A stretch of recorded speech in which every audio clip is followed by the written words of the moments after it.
anytime they have a discharge, they go to the lab or they are doing tests because they are trying to conceive, they do the high vaginal swab test, which most people popularly call the swab test. They are being told that they have staph. Now, people treat these things, they take injections these days because injections don't. All right, so recently I did a post on my Facebook page that staphylococcus is not an STI, it's not a toilet infection, and the comment that came is massive. I've also seen some doctors in huge Facebook groups talking about the same thing, and many times people get confused because anytime they have a discharge, they go to the lab or they are doing tests because they are trying to conceive, they do the high vaginal swab test, which most people popularly call the swab test. They are being told that they have staph. Now, people treat these things, they take injections these days because injections don't even seem to be working. They are beginning to use cleansers, menthol crystals, pearls, and all that to cleanse the vagina. They are doing douching with different sorts of herbs to cleanse the vagina of this same stuff. So I decided today that we are going to bring in somebody who is a specialist in the areas of microorganisms, someone that has studied germs, because even doctors seem to be under so much pressure to give the patient drugs so that they can get some form of satisfaction. So with me today is a consultant microbiologist. For more than 10 years now, he has been studying and working on microorganisms. This is post-medical school. He is Dr. Jerry Iguma. Please join me to welcome him. He's a very dear friend. He's a fellow of the National Postgraduate College of Medicine. He's also a happy daddy and a proud father. He's going to be talking to us about very common questions people ask about this Staphylococcus aureus. So if you've ever done a swab test and you're told you have staph, or you have children, young girls that have been told they always have staph infection, even though they are virgins, then this talk is for you. The first question we're going to ask today, Dr. Jerry, thank you very much for joining us. Thank you very much for having me. Yeah. So the first question we're going to ask today is, why is it that Staphylococcus aureus is the commonly isolated organism when people do their swab tests? Well, thank you very much. To first of all correct that impression, the organism that they isolate commonly is not actually Staphylococcus aureus, it's Staphylococcus species.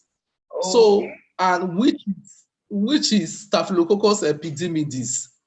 But maybe for convenience's sake or out of ignorance, or they will just write Staphylococcus aureus isolated. And of course, that's what will move the market. So Staphylococcus aureus can never be found in vagina, in an intact vagina, except maybe somebody who has had maybe post-abortal sepsis and the others. An infection after abortion. Yeah, after abortion. But with following vaginal discharge, you cannot get any of the Staphylococcus species at all. There are specific infections that can be caused by Staphylococcus aureus, which is maybe just for another day. But for now, Staphylococcus species that they are getting from high vaginal swab or vaginal swab are actually as a result of wrongly collected specimen when the swab stick touches other part of the body rather than the vagina, maybe the introitus, the skin around the perineal area. You are going to surely isolate Staphylococcus species, which they will translate to be Staphylococcus aureus. It's actually Staphylococcus epidermidis. They are normal flora of the skin.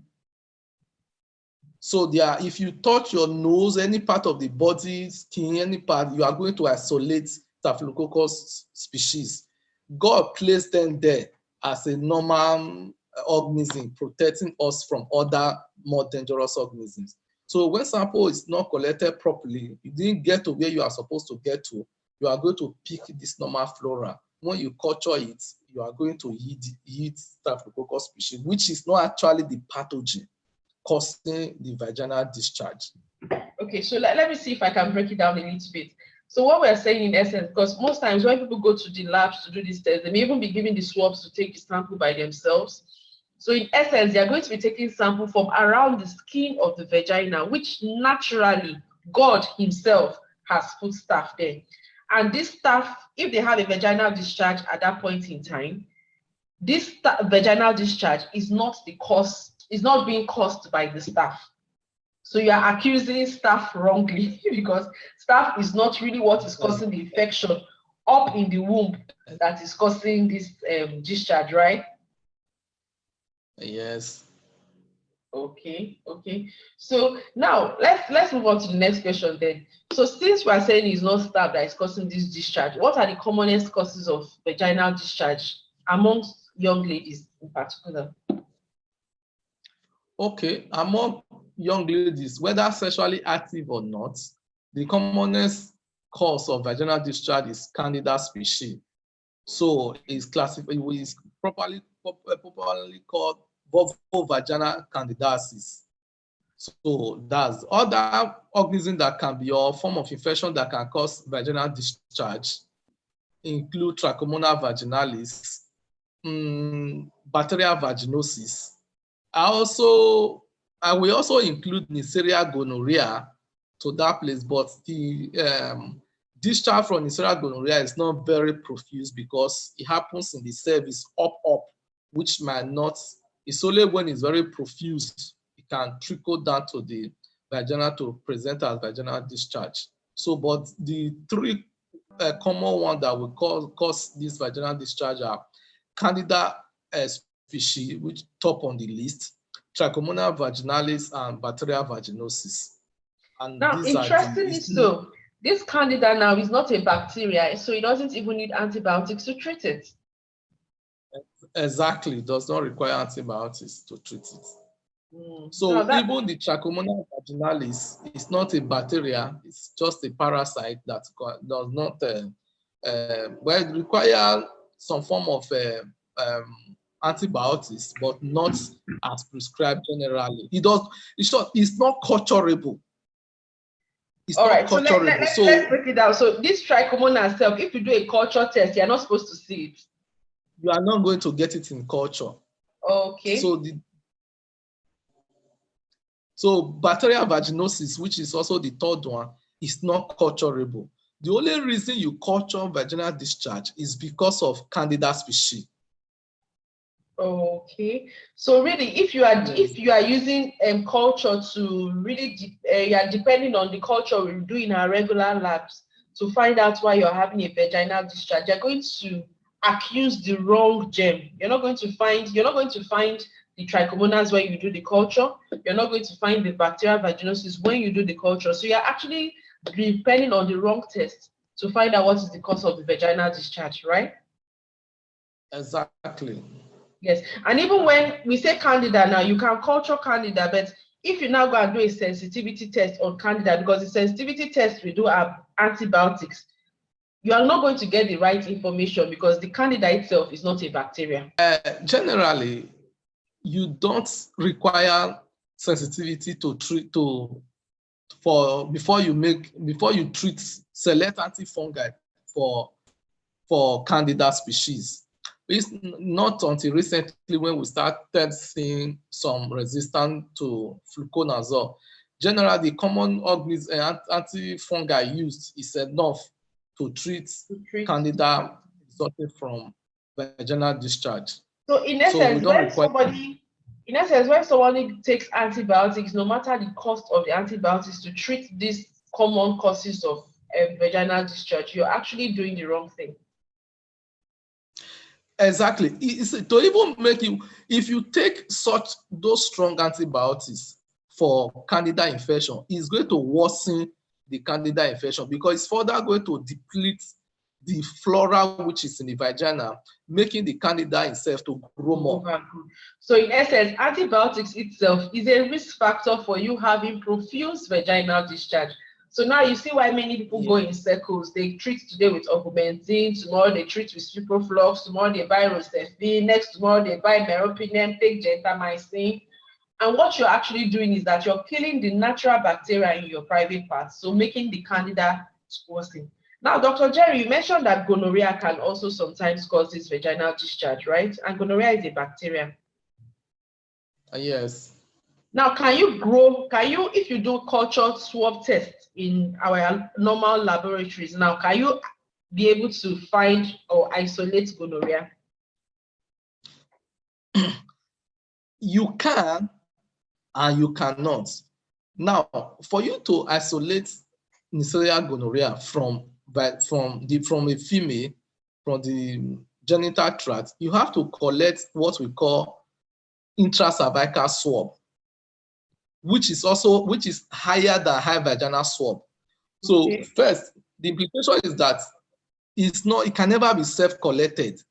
And if you are collecting that sample, it must be intentional and you must use a speculum. So it's in the service you collect the sample for if you want to test for gonorrhea and chlamydia. Those two organisms are present in the service. So most private lab, it will be difficult for them to grow it because the method of collection is different from collecting just vaginal discharge. And I think we should emphasize at this point that gonorrhea is, can you get gonorrhea from the toilet?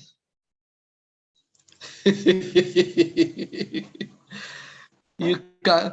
Gonorrhea is purely sexually transmitted, purely sexually transmitted, or from mother to child. Okay, yes. From So a mother mother to child. and usually when the child gets infected, it's even in the eyes they get the infection, Yes. not even in their private parts. Yeah. No. And then if a girl, a virgin, for instance, because I've seen some people will tell the girl, confess today you have been sleeping with a man or something. If a girl is not sexually active, she can't have gonorrhea, but she can have a vaginal discharge caused by the other common causes that we've talked about. And let me ask again, if I use a public toilet, say I'm traveling by road from Port Harcourt to Lagos, and I use a public toilet, a dirty toilet, or I'm in boarding school, and I have a discharge, is that discharge likely to be caused by staph? Because I have to ask this specifically. But where will the staph come from? Is it jumping out of the toilet? No, sometimes when you're using the toilet, you feel, something splashed on me. And I've heard a lot of women say that it was after I used that toilet, I started having itching. When I went to NYC camp, that I started having itching. So what do you think was causing the itching at that point? Now, first, I want to say that whatever you are getting from the toilet is similar to what you get from your anus. Because the anus and the vagina are close by. And what you are getting from the toilet is enteric pathogens, which is also like your poo-poo. So it's not staphylococcus related at all. Staph cannot be found in that environment. So what you are going to be found in that environment in the toilet, if at all the discharge you are having or itching you are having is from the toilet, maybe the possible organism will be E. coli, similar to what you are getting from your stool. And does E. coli cause itching? It does not cause itching. So if a woman has discharge after using even a public toilet, most likely that her discharge is still caused by candida. Exactly. Because I noticed that when I went for my youth service, almost all the girls I saw came with very strong antibacterial soaps that they were using to wash their bodies. Many of them were washing inside. And what we were ending up doing to ourselves was to kill the good bacteria around our private parts. Yeah, you end up predisposing them to the candida or even bacterial vaginosis. Those are the two infections you are going to predispose them to by using those strong antiseptic. Yeah. So in short, generally, we are the one causing this vaginal discharge to a large extent because of our action or inactions. So public toilet itself is difficult for us to debunk that fiction that public toilet is the cause of vaginal discharge. All right, thank you Many so far, women Dr. will. Jerry. So the second to the last question I'm going to ask you, because I've heard somebody say this in a motor park before. So is staph a cause of gonorrhea? You have Staphylococcus species or Staphylococcus aureus and Neisseria gonorrhea, they are different organisms. Okay. So one cannot be. It's as if you are saying that Nigeria is I don't know is the cause of the problem in Ghana. US, in Ghana. So they are not. It cannot be. They are not this. Gonorrhea is caused by organism called Neisseria gonorrhea, while Staphylococcus species have a different group of infection that they cause, and they cause more serious infection, not vaginal discharge as we are attributing to them. Okay, so for a woman, because I've seen some women, maybe if their husbands work offshore and then he's coming back and they're like, they just want to cleanse their system. Let them take antibiotics, let them go and do swab tests. What advice do you have for such people? Wait, there are things we hear these days that will be so surprising. You want to cleanse yourself from what? Those days when we hear cleansing ourselves is maybe you want to go and take Andrew liver salt but you cannot use antibiotics to cleanse yourself. Whatever you want to do, I don't have, it's not correlating to my head, please. So, yeah, because these are the strange things today that has made a lot of people to look for problem when there is no problem.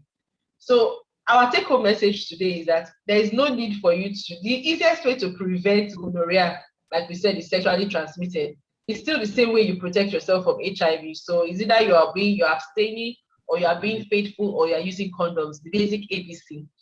Then we are saying too, because I have a video where I talked about the common causes of vaginal discharge and how to take care of your private parts. I'm going to put a link below for you to see how to really take care of your private parts, how to be hygienic. That fear of your private part being dirty, you have to wash it. It's you don't have to. So your husband is coming back home, or you are trying to conceive, you don't need to wash your private parts really.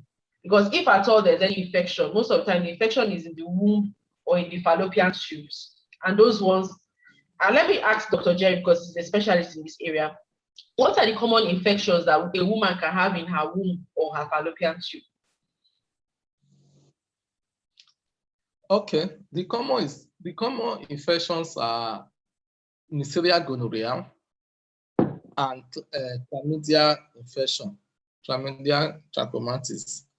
And this infection that will result to infertility or inability to achieve pregnancy is not infection you had like 2 months ago or 1 month ago or 3 days ago.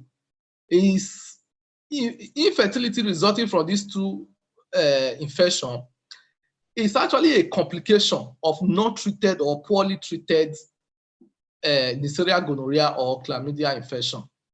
So now let's put it in perspective. If a woman has gonorrhea, for instance, and rather than treating that gonorrhea, she was now taking drugs that don't even treat gonorrhea, she left it because you were chasing shadows, you were chasing something else. That gonorrhea can, in 5 years' time, 4 years' time, 10 years' time, go up and block the tubes and make it difficult for her to conceive, right? Yes. Okay. Yes. Okay. Then, Dr. Jerry, thank you so much for giving us your time. I hope people have been able to take something away from this infection and from this discussion. Infection now has filled my mouth. If you think you have an infection, please see a licensed medical practitioner and not a pseudo doctor. I know that as at the point of recording of this video, medical doctors in Nigeria, a subset of medical doctors in Nigeria are on strike.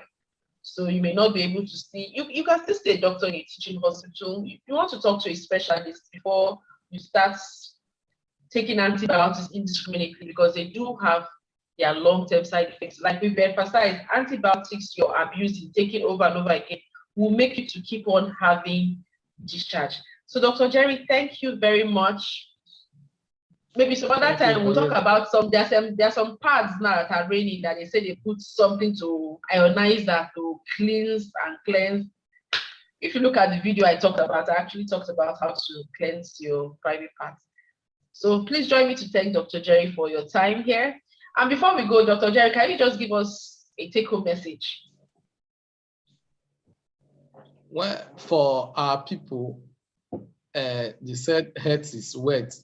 Ignorance is not an excuse for anything.